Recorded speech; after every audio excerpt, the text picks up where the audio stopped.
From the beginning of time, humanity has been searching for something beyond the stars, beyond the noise of the world, beyond even the pulse of its own heart. We've built temples, written scriptures, and invented stories to make sense of the invisible presence we can all feel, but never fully define. You were raised to believe that this presence is a God who watches from above, who keeps a list of your sins and virtues, who rewards and punishes according to invisible laws written in the sky. This idea shaped everything. It sculpted civilizations, divided nations, and became the foundation of morality, fear, and faith. But what if I told you that the image of that God, the one you were taught to kneel before, is only a reflection, an echo of something much older, deeper, and infinitely more mysterious? What if the true source of everything, the origin of light, the mind behind existence itself, has been hidden in plain sight, buried under centuries of misunderstanding and manipulation? This is where the story of the monad begins, the forgotten truth, the silent pulse behind creation, the reality that was too powerful to be left in the open. The monad is not a god of thrones or commandments. It does not demand worship, obedience, or sacrifice. It is not bound by form or name. It is the essence that existed before anything could be called existence. Imagine standing in absolute stillness before light was born, before time began ticking. There, in that unbroken silence, before the first thought, before the first sound, the monad simply was. It didn't speak because there was no language. It didn't move because there was no space. Yet within its infinite stillness, the seed of all creation was waiting. When we say the word God, we usually imagine a being with intent, personality, or desire. But the monad is beyond all of that. It is not a being among beings. It is the very field that allows beings to exist. It's not something you can picture because every image, every idea comes after it. The monad is not light. It's the source that allows light to exist. Not thought, but the space in which thought arises. To understand it, you must forget what you've been told. You must let go of the notion of a God with hands and eyes and a throne in the clouds, and instead feel the presence that has no name, but has always been there within you. You see, humanity's greatest mistake wasn't in searching for God. It was in imagining that God was somewhere else. We looked upward when we should have looked inward. We built monuments when the temple was already inside. We memorized words written in ancient books while ignoring the voice that whispered in our own souls. The monad was never outside of you. It has always been the quiet awareness beneath your thoughts, the watcher behind your eyes, the stillness behind the movement of your life. But over time, this truth became too dangerous. Empires rose and realized that power could only be maintained if people believed that the divine was far away, unreachable except through priests, prophets, and systems of control. And so, the image of the monad was replaced with that of a ruler, a God who commands, who punishes, who dictates who is pure and who is damned. The people obeyed because they feared. But the monad does not rule through fear. It has no interest in obedience.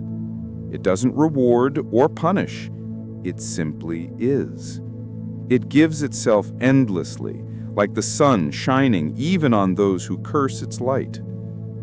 Think about the difference between the lamp in your room and the sun in the sky. The lamp glows for a while, its reach limited by walls and darkness, while the sun illuminates the entire world, giving life to everything it touches. The God humanity has been told to serve is the lamp, bright, familiar, but confined.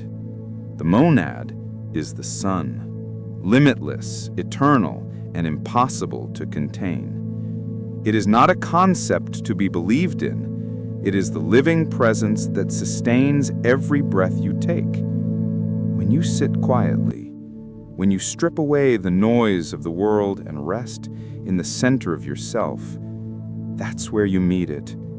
Not as an image, not as a voice from the heavens, but as the simple, wordless awareness that you exist. This is the real temple, the place where the infinite and the human meet. It is not made of stone, but of consciousness. The ancient mystics tried to describe it, but even they knew their words would fall short. Plato called it the good, so pure that even thought couldn't capture it. Plotinus described it as the one, beyond being itself. The Egyptians whispered about a hidden light too radiant for mortal eyes. In India, sages spoke of Brahman, the undivided reality behind all appearances. Different names, same truth. All rivers flowing from one spring. The monad, the eternal source that gives rise to gods, souls, and galaxies alike. But as the centuries passed, this understanding blurred. The sacred became institutionalized. Knowledge turned into dogma. Humanity forgot that the kingdom of heaven was never in the sky, it was within. The monad was buried beneath rituals and commandments, behind altars and hierarchies. And people, believing they were reaching for the divine, were instead reaching for chains made of faith. The tragedy is that you can still feel the monad calling, even now in this age of screens and noise. It speaks not in thunder, but in the spaces between your thoughts. It's that strange stillness that visits you when you stare at the stars or hear a song that feels older than time. It's the ache in your chest when you realize that no amount of success, pleasure, or control can fill the invisible emptiness inside. That emptiness is not a flaw. It's the doorway. It's the monad calling you home. The ancient teachers understood that the universe itself is not a machine run by laws, but a living expression of consciousness, a reflection of that one infinite source playing hide and seek with itself, through you, through me, through everything. The monad isn't just the creator, it's the creation and the created all at once. When you begin to sense this truth, the world starts to look different. You start to see through the illusion that separates you from everything else. You begin to realize that the same life breathing through you is the same life moving through the trees, the oceans, the stars. This is what it means to awaken, to remember what you've always been. You are not a lost soul begging for salvation. You are a spark of the monad itself, temporarily wearing a human face. When this realization dawns, fear starts to dissolve. The concept of sin, judgment, and punishment loses its hold because you recognize that the monad does not judge. It experiences. It does not condemn. It evolves through every form it takes. It is not separate from darkness, but uses darkness as a mirror to know its own light. Everything is part of the same unfolding. But ask yourself this: if this truth is so liberating, why has it been hidden? Why have those who spoke of it been silenced, ridiculed, or erased from history? Because the moment you know you carry divinity within, no one can control you. No priest can claim authority over your soul. No ruler can dictate your destiny. A person who realizes they are infinite cannot be ruled by fear. And so, to preserve their power, institutions gave you a God of order and law instead of a God of oneness. They told you to kneel, not to rise. They built monuments of control disguised as temples of faith. And slowly, humanity began to worship the lamp and forget the sun. But the monad never left. It was only forgotten. Look around you now. Every culture, every system, every belief still carries traces of this original truth. The word soul itself is a memory of the monad in disguise.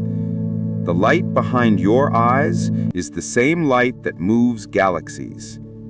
You've been taught to see yourself as small, but the monad lives through you as vastness wearing a human name. That's why, no matter how much you achieve, something inside still whispers that there's more.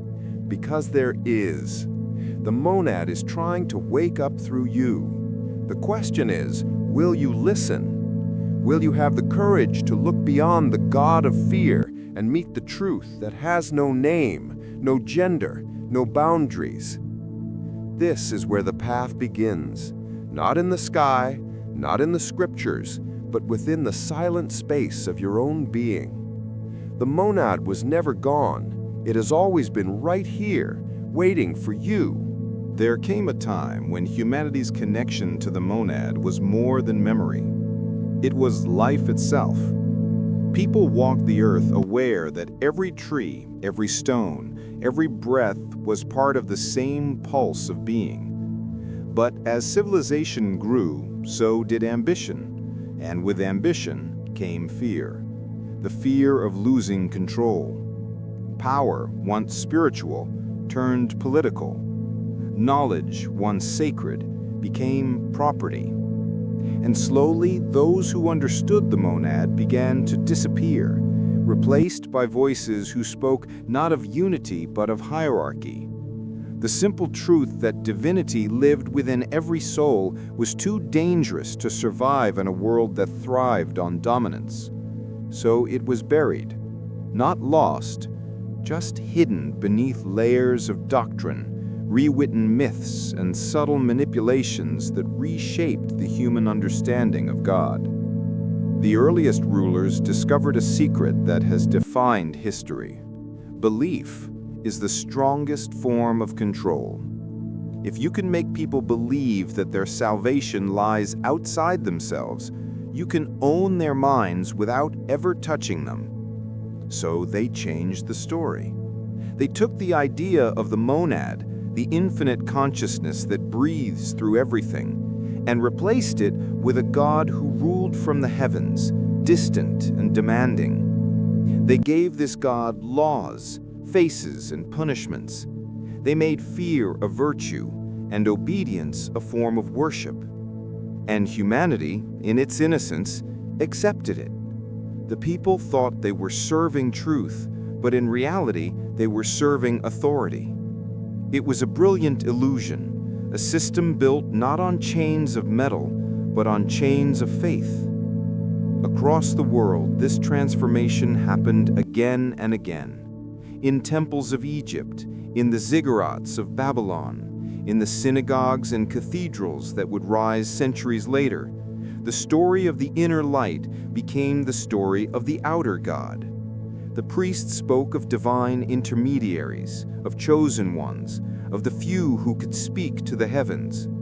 But every time someone reminded others that the divine spark was within, they were silenced.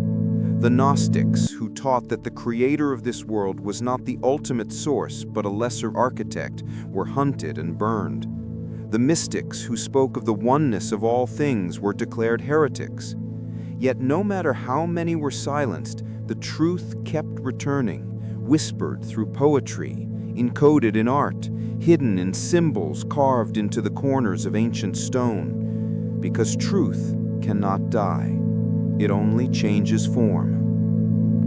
The suppression of the monad's wisdom wasn't always violent. Sometimes it was subtle, like a slow forgetting. People were taught to measure truth by what could be seen, touched, and controlled. The physical world became the only world.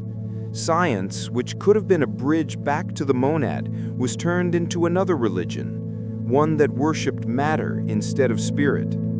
The unseen was dismissed as illusion, and consciousness was reduced to chemical sparks in the brain. Humanity's greatest insight, that the universe is alive with awareness, was replaced by a mechanical vision of a cold, lifeless cosmos. Yet even in this material age, the monad still whispered. It spoke through the wonder of a child looking at the stars, through the mathematician who saw beauty in patterns that could not be explained, through the artist who felt a power moving through their hands that could not be explained.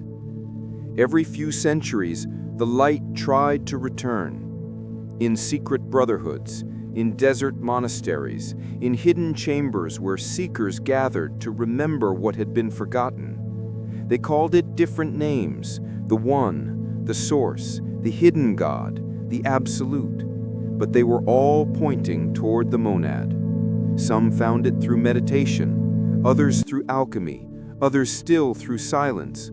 They were not building new religions, they were rediscovering what had always been true. But the world around them had been trained to fear such knowledge. People had been told that to question the outer God was to invite damnation. And so they stayed in their cages, convinced that the bars were blessings. The tragedy is that humanity's imprisonment was never physical, it was mental. The demiurge, that ancient symbol of the craftsman who shaped the material world, became a metaphor for the system itself. The demiurge is not a person, it is the collective force of ignorance, fear, and control. It's the energy that convinces you that you are small, separate, and powerless. It's the voice that says you need permission to be whole. And yet within each of us, the monad spark still burns, quietly challenging that illusion. Every act of love, every moment of creativity, every surge of intuition is the monad breaking through the cracks in the wall. Imagine for a moment that each soul is like a mirror. The demiurge wants you to keep that mirror dirty so you never see your reflection clearly. But when you begin to clean it, through awareness, compassion, truth, the light of the monad shines through again. That light terrifies those who rule through fear because it reveals the truth. You were never a subject. You were always divine. When the ancient teachers said, "Know thyself," they were not speaking of personality or ego. They were reminding you of your true nature, the monad within. The more you know yourself, the less anyone can control you. This is why knowledge became forbidden. This is why the serpent in Eden was demonized, because knowledge, real knowledge, is freedom. But even in darkness, symbols of the monad survived.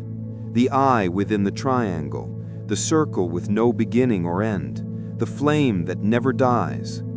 These were not marks of secret societies as much as they were reminders that the infinite still lived among the finite. Hidden in plain sight, these symbols traveled through time, carried by those who refused to let the truth vanish completely. In the Renaissance, the Hermetic philosophers revived the old wisdom, whispering that as above, so below. In the East, sages spoke of Atman and Brahman being one and the same. In Sufi poetry, the beloved was none other than the monad, disguised in the heart of every lover. The message never changed, it only adapted to the language of the age. As centuries passed, humanity reached a crossroads. Science advanced, religions fractured, and yet the same emptiness remained. The gods of punishment lost their grip, but something new took their place. Technology, wealth, distraction. The demiurge learned new tricks. Instead of temples, it built screens. Instead of priests, it created algorithms. The new commandments are written in code, and the new worship is attention. But the essence of control remains the same, to keep you looking outward, never inward. Because the moment you turn your gaze inward, the illusion collapses. The monad is still there, waiting for recognition, waiting for remembrance. Sometimes the truth hides, not because it is forbidden, but because it is too simple to be believed.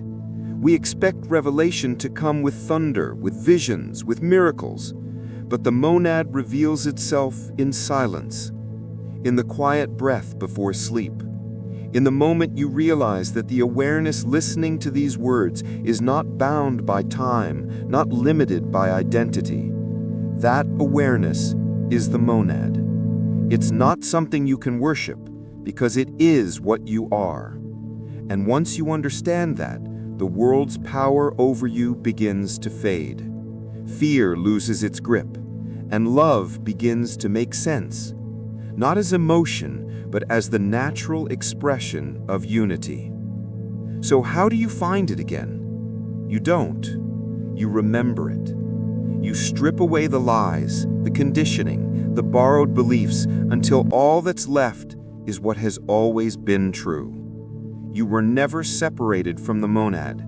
You were only taught to forget. When you begin to live with that awareness, something incredible happens. The outer world starts to shift, not because you control it, but because you align with it. Reality becomes a reflection of your inner state, and the more you live in remembrance, the more you see the monad in everything. The same light that once created stars begins to move through your thoughts, your choices, your presence. This is why the ancient mystics smiled even in the face of death. They had already seen beyond the veil. They knew that what we call dying is only the monad changing its mask. You cannot kill what has no beginning or end. You can only forget it for a while. The goal of life was never salvation from sin. It was remembrance of source. And every joy, every pain, every lifetime is part of that unfolding remembrance. The monad experiences itself through contrast, and through you, it learns to see itself in color, in sound, in form. You are the eyes through which the infinite sees itself becoming. Even now, in this age of machines and artificial minds, the monad continues to whisper through intuition, through synchronicity, through those strange moments that logic cannot explain. Every coincidence that feels too meaningful to be random, every sudden realization that changes your entire view of life, these are the monad calling from behind the curtain. You don't have to find it in temples or in the stars. You only need to be still enough to listen. The silence behind your thoughts is not empty. It is full, alive, aware. It is the same silence that existed before creation and will remain long after time ends. So when you hear that whisper within, the one that says you are more than flesh and history, believe it. Because that whisper is not imagination, it's memory. The memory of what you were before you were born, and what you will be long after death. It is the monad, still breathing through you, waiting for you to awaken fully. The age of forgetting is ending. The age of remembrance is dawning. The true God was never hidden from you. You were simply looking in the wrong direction. Turn inward, and the universe unfolds. There comes a moment in every soul's journey when the illusion can no longer hold. The questions that once lingered in the background become impossible to ignore. Who am I beyond my thoughts, beyond my name, beyond this brief existence? What is this life for? And why, despite all our progress, do we still feel so incomplete? That moment, quiet, personal, and often painful, is the beginning of remembrance. It doesn't happen in temples or under bright lights. It happens in the middle of ordinary days, when the noise of the world becomes unbearable, and you find yourself staring at the sky, feeling something ancient move inside you. That feeling is the monad calling you back.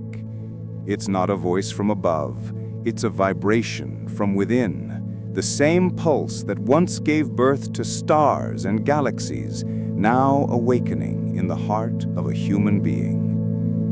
That awakening changes everything, because once you remember what you are, you can never again be what the world told you to be. At first, awakening feels like loss. You lose your old sense of certainty, your attachment to identities, your faith in systems that once gave you meaning. The structures that defined you begin to crack, and it can feel like death. But this death is not the end. It's the clearing of falsehood. It's the dismantling of the masks that kept you asleep. When the ancient mystics spoke of dying before you die, this is what they meant. It's the death of illusion, the death of separation. The monad doesn't destroy you, it reveals you. It takes away everything you are not until what remains is pure awareness. And from that awareness, you begin to live differently. You begin to see differently. You begin to feel that every atom of existence is part of you. And that realization brings both immense beauty and immense responsibility. Because once you know that you and the universe are not separate, you can no longer live unconsciously. Every thought becomes an act of creation. Every emotion shapes the field around you. Every word you speak sends ripples through the web of being. This is what the ancients meant when they said the monad is self-aware through man. You are not just living in the universe. You are the universe becoming aware of itself through your experience. And when you align with that truth, you begin to participate consciously in creation. The boundaries of what's possible start to dissolve. Synchronicities increase, intuition strengthens, and life begins to flow with a precision that defies logic. You realize that manifestation is not about forcing reality to obey you. It's about remembering that reality is you. But the world resists this kind of awakening, because an awakened human is uncontrollable. You cannot manipulate someone who knows their worth doesn't come from the outside. You cannot enslave someone who has touched infinity within themselves. That is why the systems of distraction grow louder as more people begin to awaken. The media, the noise, the endless need for validation, all of it is designed to keep your attention scattered, because your attention is divine currency. What you focus on expands. If you focus on fear, the world will give you reasons to fear. If you focus on love, the universe responds in kind. This is not spirituality as an escape, it's physics of consciousness. The monad is not a god who sits in judgment, it is the intelligent field that reflects your state of being. That reflection is instant, precise, and impersonal. It is not punishing or rewarding, it is mirroring. And when you realize this, you understand that heaven and hell are not places, they are states of consciousness. When you awaken to the monad, the way you relate to others changes too. You no longer see strangers, you see reflections. Every person you meet becomes a fragment of the same infinite being, wearing a different face. Love ceases to be a romantic ideal and becomes recognition. Forgiveness stops being effort and becomes understanding. Because how can you hate another when you see they are you? How can you judge when you realize that their journey is part of the monad's own evolution? This shift in perception is what creates the true revolution, not through politics, but through awareness. The external world follows the internal one. The wars we fight outside are reflections of the wars within. Heal yourself, and the world around you begins to heal. This is not metaphor, it is resonance. Consciousness is contagious. A single person living from awareness affects the field of millions who are still asleep. And yet, awakening is not a straight path. The deeper you go, the more layers you uncover. You begin to see how your mind has been conditioned for centuries, how collective beliefs shape perception. The ego doesn't disappear, it transforms. It becomes the servant of awareness rather than its master. You begin to understand that enlightenment is not escape from the human experience, it's embodiment of the divine within it. The monad didn't create the world to run away from it, it created the world to experience itself. So the goal is not to transcend matter, but to sanctify it, to bring light into form, to remember the sacredness in everything, from the beating of your heart to the hum of electricity flowing through your home. Every moment, every breath, every sensation is the monad learning more about itself through you. As this awareness grows, you begin to sense that time itself is an illusion. You see patterns repeating in your life, not as accidents, but as opportunities for integration. You recognize that past, present, and future are not separate. They are simultaneous expressions of the monad's learning process. When you heal a wound from childhood, something shifts not only in your present, but across the entire timeline of your being. That is why miracles appear when you least expect them, because you are rewriting reality from the inside out. You realize that destiny is not a fixed script, but a living conversation between your awareness and the monad. It speaks to you through intuition, through signs, through coincidences that feel too aligned to dismiss. And when you follow that voice, even when it makes no logical sense, life begins to reveal its deeper order. There's a moment in awakening when you stop searching for God outside of yourself and start seeing God in everything. The laughter of a child, the sound of rain, the quiet stillness before dawn. You realize that the same energy that created the cosmos is the same energy moving your breath right now. You stop praying for blessings and start becoming one. You stop asking for light and start shining it. The monad doesn't demand worship.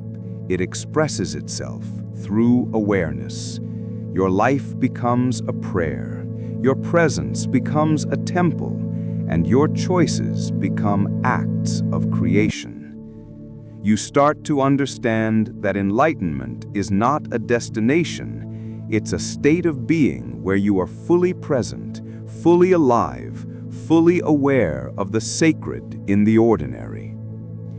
And when enough people awaken to this truth, the world will shift, not through revolution or violence, but through resonance. When the collective consciousness reaches a certain threshold of remembrance, the illusion of separation will collapse like a shadow before dawn. The systems built on fear and control will crumble naturally because they cannot survive in the light of awareness. Humanity will enter a new epoch, not of blind faith or cold science, but of synthesis. Spirit and matter, technology and consciousness, logic and love will merge into harmony. This is the return of the monad, not as a being descending from the sky, but as a realization rising within billions of hearts. The hidden God will no longer be hidden, because every human being will become its living expression. And maybe that is the destiny of our species, to rediscover the source that was never lost, to build a world not from separation, but from unity, to use our science not to dominate nature, but to understand it as the living body of the monad, to design technology that amplifies consciousness rather than dulls it, to design systems that honor life rather than exploit it. The monad is not against progress, it is progress made conscious. Every innovation, every discovery, every act of true creativity is the monad remembering more of itself through us. We are not moving away from divinity, we are evolving into its realization. The universe is not a random accident, it is a sacred process of awakening. So when you look at the stars tonight, remember they are not above you, they are within you. The same energy that burns in their cores is the same spark that glows behind your eyes. You are the bridge between the infinite and the finite, the invisible and the visible. You are the monad experiencing itself as human just for a little while. And when this lifetime ends, the light that you are will return to its source, carrying the wisdom of everything you've lived, everything you felt, everything you've loved. Nothing is wasted, nothing is lost. The monad forgets only to remember more deeply. And through you, it continues to awaken again and again until there is no you or it, only the eternal awareness that says, I am. So perhaps the greatest secret is not that God was hidden from humanity, but that humanity was hidden from itself. The monad was never far away, it was never missing.